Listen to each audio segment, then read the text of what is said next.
नमस्कार. आपल्या सगळ्यांचे महाराष्ट्र सोशल न्यूज चॅनलमध्ये हार्दिक स्वागत. चला वळूया तर एका नवीन बातमीकडे. आजची बातमी.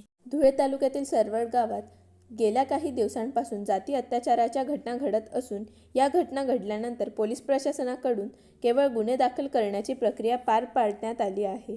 मात्र अद्यापही या घटनेतील आरोपींचा बंदोबस्त करण्यात आलेला नाही.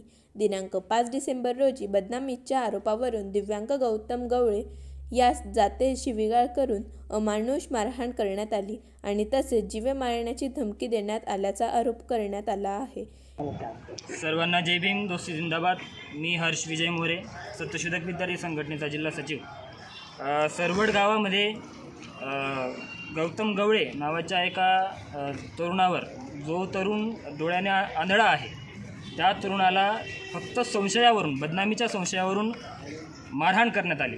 मारहाण करून फक्त तिथपर्यंत थांबले नाही तर त्याच्या आईला, म्हाताऱ्या बापाला, त्यांनासुद्धा मारहाण झाली. घरामध्ये असलेला जो डॉक्टर बाबासाहेब आंबेडकरांचा फोटो होता, त्या फोटोकडे बघून जातीवाचक शिव्या करण्यात आला, त्याला जातीवाचक शिव्या देण्यात आला. या सगळ्या प्रकरणामध्ये सोनगीर पोलीस स्टेशनला ॲट्रॉसिटीचा गुन्हा दाखल करण्यात आला. गुन्हा दाखल होऊन 6 दिवस होऊन गेले. आजचा 7वा दिवस आहे. अजूनसुद्धा एकाही आरोपीला अटक झालेली नाही.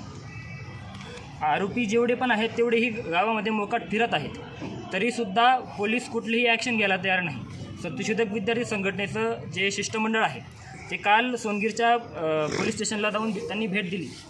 तेव्हा ते पोलीस स्टेशनमधले जे अधिकारी आहेत ते म्हणत आहेत की ह्या गुन्ह्याचा जो तपास आहे तो DYSP साहेबांकडे आहे, म्हणून आम्ही काही करू शकत नाही. हे पूर्णपणे उडवाउडवीचे आणि पळ काढण्याचे उत्तर पोलीस अधिकारी देत आहेत. ह्या प्रकरणामध्ये कोणतीही ठोस पावलं उचलण्याची त्यांची इच्छाशक्ती दिसत नाही. याच्याच पार्श्वभूमी अशी आहे की सरवड गावामध्ये दिवाळीच्या वेळी डॉक्टर बाबासाहेब आंबेडकरांचं मोठं फलक लावलं. त्या ठिकाणी आनंदोत्सव साजरा करत होते आपले दलित बांधव. त्यावेळेस त्या आनंदोत्सव साजरा करण्याच्या वेळेससुद्धा तिथे वाद झाला, फटाके फोडण्याच्या वादावरून. या वादाची जी बैठक आहे ती पोलीस स्टेशनपर्यंत पोहोचली. त्याच्यानंतर समझोता झाला. समझोता झाल्यानंतर सरवडच्या ग्रामस्थांनी गावामध्ये बैठक घेतली आणि त्याच्यामध्ये सामाजिक बहिष्कार टाकण्याचा प्रयत्न त्यांनी केला. सामाजिक बहिष्कार टाकण्याचा प्रयत्न केला. काही लोकांनी विरोध केला, तरीसुद्धा तिथल्या काही लोकांनी दलित जेव्हा चक्कीवर दळण दळायला गेले त्यांना परतून लावलं.